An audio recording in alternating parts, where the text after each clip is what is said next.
How's everybody doing? It is Steven here from Powell's Power Ups. I recently did the CC Sabers Slayer lightsaber for a customer. It was a commission, and after I posted its finished work to Instagram and Facebook, I had some people reach out and want the chassis for their empty CC Sabers Slayer lightsaber. So this is the overview video for him, and if anyone else wants one, I am selling them. They are $50 shipped.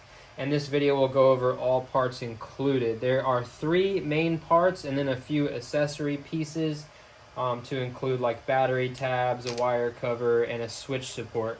So I'm going to go over all pieces in this video.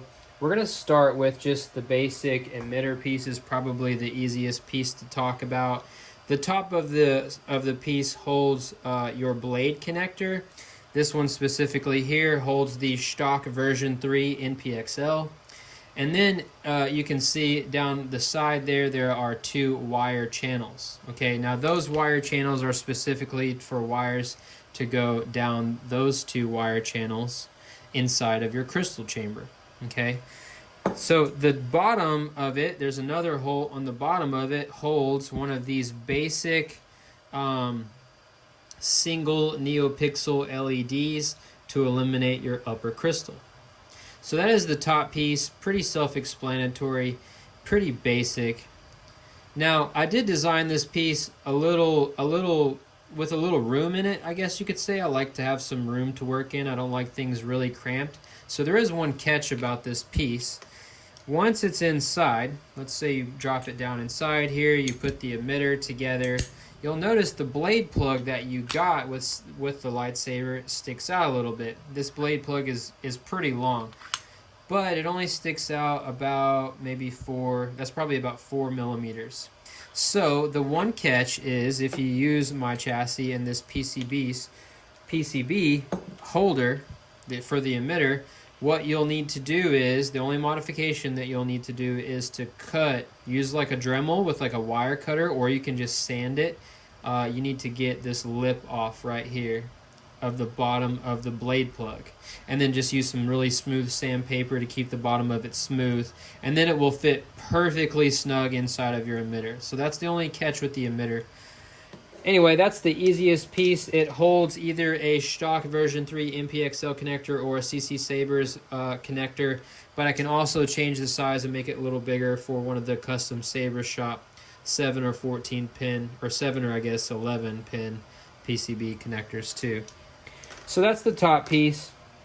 Next we'll move on to the middle piece here. This is for the power ring, the lower crystal chamber, power ring, lower crystal chamber, and for the switch PCB. So let's start talking about the switch PCB first.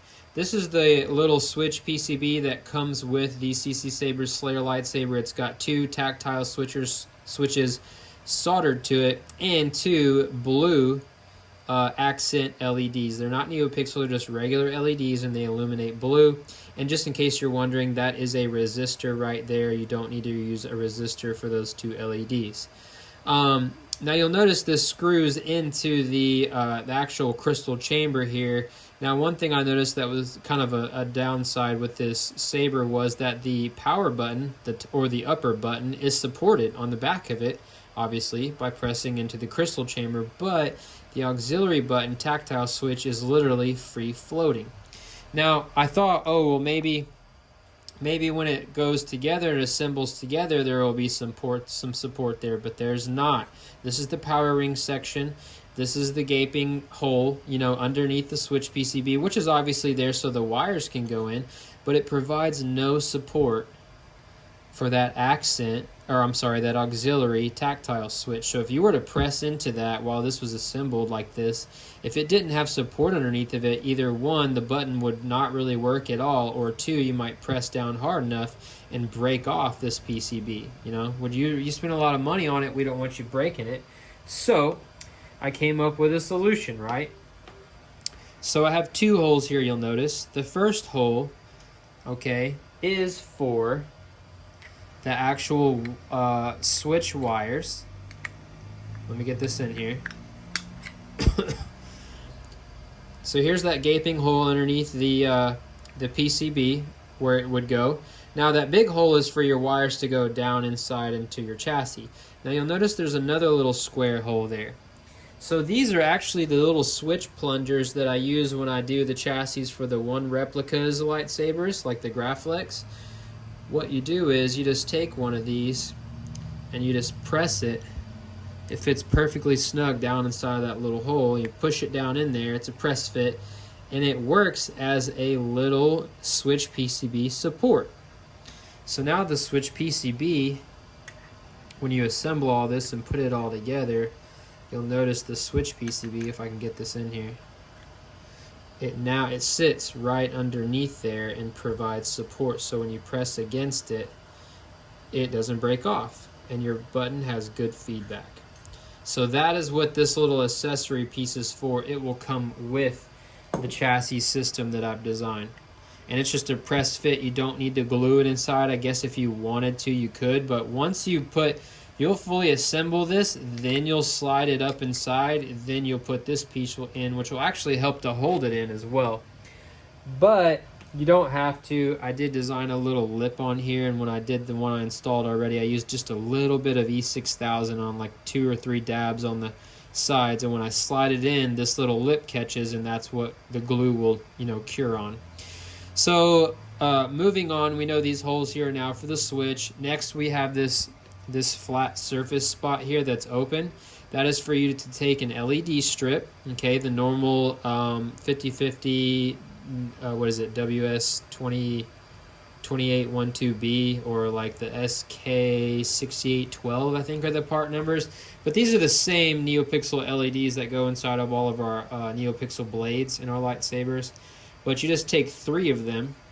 You take a strip of 3, and that's what gets put down right here. Now you will have to glue it down because it's a pretty sharp curve, and the sticky stuff on the back of these LEDs isn't really strong enough to make it stick, so you'll have to use a little E6000 or some other type of contact adhesive to make it stay. So I put a little glue on there, wrapped it up with some masking tape, let it sit overnight so that it would stay down. But you want it to stay down so that it clears, it stays in line with this.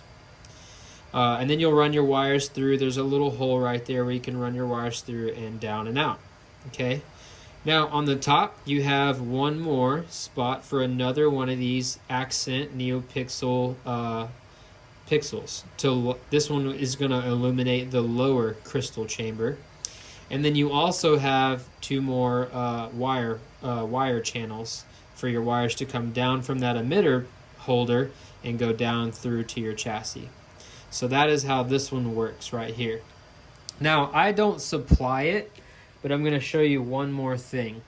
Inside of this metal, the silver metal ring here, is a cutout window.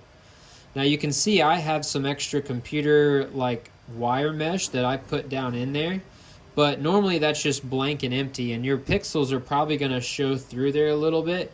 So you might want to put something in there, some kind of wire mesh or something like that. I noticed the CC Sabers ones that they're installing, it looks like the piece that sits behind here is white, and it actually looks like a strip of polycarbonate from the Sabers that we use. So the one that I installed already used some of this. I used a Dremel and a cutting wheel, and I cut this piece, but I had to sand it like a million times to get it fit perfectly inside of the window that's down inside there. It was extremely difficult, so I don't recommend doing that. But I do recommend getting yourself some wire mesh that you can order off of Amazon. It's used in to build the big computers, the big home desktop PCs. But you can get some cool wire mesh that goes in there. You can see it right there, and that'll kind of help hide the pixels a little bit. But I actually want my pixels to shine through a little bit on this one. So that's some options. I don't provide the wire mesh, but that's something I recommend to go inside of there. So that's the middle piece. I think I talked about all that. You'll get the middle piece, and you'll get the little switch support leg. So those will be in there. And then lastly, we have the actual chassis. Okay, now this chassis just slides up and goes inside the bottom of the power ring. You'll need set screws to screw it in. Okay, now these holes are already inside of that power ring piece, and I also put holes inside of the chassis, there, and there. Now the actual size that you will need Okay, you'll need 3 of them. You're going to need M3 size times 3 millimeter long. Okay, now I normally would supply these with chassis, but I'm about out. I'm almost out, so I can't supply them. But you're going to need 3 set screws, size M3 by 3 millimeters long, and those will screw into these holes and screw into your chassis holes, and that's what's going to secure it in place. Okay, now you'll notice in my chassis design in the top here, okay, I made this part a little bit thicker, and I even have some chassis support structures in there, some walls to help make this upper piece pretty freaking sturdy. Okay, just to, you know, help prevent or reduce the chance of somebody, you know, having their chassis and snapping it off inside of here, which I never recommend handling your Saber by the chassis anyway, because this is made of plastic. It is susceptible to breaking. I recommend always holding your Saber by the metal actual hilt. Okay, all right, so moving on. This is designed to hold a 28 millimeter speaker. This is the same size as, the same shape anyways, as Smuggler's Outpost, the Saber Merchant. This is actually a Saber Merchant speaker, but it holds a standard 28 millimeter speaker. Sits in there pretty much perfectly flush. I like to put a strip of double-sided foam sticky tape on the back of my speaker, which is actually going to help it sit against the back chassis wall and help absorb some of the vibration from the speaker. On the back side here, this holds an 18650 lithium ion battery, okay, the standard size, and it comes with the chassis I sell comes with these actual battery tabs, which I love to use the spring tab style in my battery, because it just goes in and out so easy. Like, it's so easy to get in and out, just like a traditional AA battery in like your TV remote or whatever else, your kids' toys, you know, it comes in and out so easy. So I love using that. But there is one thing. Normally with my chassis, I supply these little battery tab holders, and then those normally go down inside of here. However, this chassis, to get everything cramped and fitting inside of the handle, I had to shorten it up a bit. Okay, so I wasn't able to. You're not going to be able to fit the holders in there, so I'm not providing those. What you'll have to do is you'll have to wire your wires. So look at the positive battery tab here. You'll have to wire your wires, solder them to the front side of the battery tabs, way down there at the bottom. Don't do it too high or you'll have trouble getting your battery in, but do it at the bottom. And then you'll just use E6000 and you'll glue it literally to the back wall of the chassis. Now what you'll do is you'll get both of the wires soldered on the battery tabs first, then you'll put them in here, then you'll put a little E6000 on the back of both sides, the positive and negative, and then you'll stick it in. And what happens is the spring in the battery helps to push those tabs against the wall and hold them in place while your glue dries. Now obviously you don't want to do this when you want to do it first, not when your board is in here. But anyway, then you just set it in front of like a fan or something where there's airflow and let it dry overnight. Then when you take your battery out the next day, you'll notice the battery tabs are perfectly glued to the back wall. And if you take your time, you can actually get a nice clean look just like that, and you can't even tell hardly at all that they're just glued to the back wall. And it functionally works great. Moving on here to like the side design. See, we got the Imperial, you know, light panel design down the side. I can sand these down and paint them with acrylic paint, by the way, for an extra $20. And I can do gold or copper or bronze or silver or like any mix of those colors. I can make it rusty looking too and weathered if you want, or I can do it clean. But they'll just come in standard black like this if you don't want that. There's also an accent 3D printed piece. This is like has the first order symbol on it. This is an old used one. It'll be much cleaner printed. This one's like sanded down. But this will come with it too. It's actually a wire cover that presses into the chassis, you know, on the opposite end of the Proffie board there, just to cover up wires and give it a more aesthetically pleasing, you know, sealed up look. But underneath of it will be your wires and stuff like that. Now, I can make this chassis for both Proffie board or Crystal Focus X. Okay, If you're using Crystal Focus X, these have a sleep timer on them, and they can go into sleep mode. Which, the way this PCB comes, the way it has to be wired up, this LEDs on this PCB, they're always on. With the CFX, though, when it goes into sleep mode, it cuts power to this. However, that is not the case with the Proffie board, and on a Proffie board, these LEDs would always be on, and eventually they would drain your battery. So with the Proffie board, you're gonna need a kill switch. So if you get a chassis from me that you want to use the Proffie board for, I will include this piece to hold your kill switch. And what I'll do is I'll print a thinner version of these that will press down and sit a little more flush, because you can see that one's not perfectly flush yet. But I'll print a thinner version, and the actual kill switch is hidden underneath there, so you can lift it up, turn your Saber on, put the wire cover back on. When you're done, flip it back off. Okay, but this little 3D printed piece in there, it holds your kill switch. It may need a little bit of sanding inside of it so that it's a nice snug fit to make your kill switch fit in.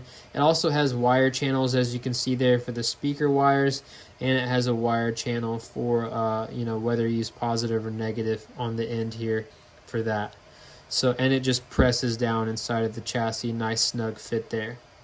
Same thing with the Proffie board. It's a nice press fit too. You may need to do a little bit of sanding on the side of your Proffie board so that it, presses down in there nice and snug, so you can get it down in there. But as you can see, there's the port, the hole there for all your wires to come through right there. See my finger? So there's for all your wires to come through. You can wire it up when you're done. It's just a press fit. You just get it to press down into the chassis, sits nice and snug just like that. Okay, and that's the chassis. Now underneath, you got about, once this is fully assembled and it goes into the hilt, it sits right about there. It's got like 3, maybe 4 millimeters until that piece right there with the sound venting holes inside of the lower section of the hilt. So that's why, I could barely fit the 18650 and the 28 millimeter speaker in there, so that's why I didn't do the battery tabs. Otherwise, the speaker would have been hitting up against that piece down there. Anyway, so that is the chassis system that I'll be selling. Again, $50, shipping included, comes with all the pieces, the accent pieces, the 3 main pieces, the battery tabs.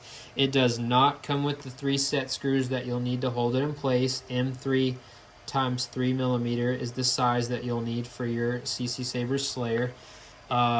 And yeah, I think that's everything. Anyway, may the force be with you. Thanks for watching. So now that I've actually started to install this one here, I wanted to tell you a few other tips and tricks, now that I got hands-on. So for the upper emitter section, you'll notice there's 3 Phillips head screws that, hold this black piece to the crystal chamber. Now, 2 of them I keep normal, but they're not quite long enough to go all the way through and hold, that piece, the piece that I make, the chassis system, in place. So I use a traditional size set screw to kind of push in there and hold it in place. Since you got 2 normal ones here, it's fine just to use another one there. I use one that has like a little spike on it, just because I had some extra ones laying around. And I push it into, I use this one right here. See how it has that little spike on it? That's the one that I use in there. And that's just that's an M3 size as well. And it's just like you could probably use a 3 or 4, maybe even 5 millimeter. But I use that to hold in place. And also, I wanted to talk about the middle piece that goes up in here. I know I mentioned before that you could put little glue on the little lip. However, actually you don't need that. The lip will help it position perfectly, but all you'll need to do is when you do slide it up in here, make sure these 3 screws that hold the power ring into the bottom of the crystal chamber, that one there, that one there, that one there, make sure those are a bit loosed, because if you try to push this in, it'll stop on those screws. So loosen them out, This will go all the way, then you can tighten down. Those 3 screws will actually screw into the top of this piece here and help secure it. And then also I just wanted to show you the little support leg and how that whole thing works. As you can see here, once this is all put together, the auxiliary button would totally be free floating over that hole, you know, and if you pushed it down, it would maybe even bend and break the PCB. So that little plunger piece I have right there works as a PCB switch support to kind of hold that up. And as you press against it, you know, you can hear it clicks perfectly and it doesn't move. So just a few more tips and tricks I wanted to add to this video.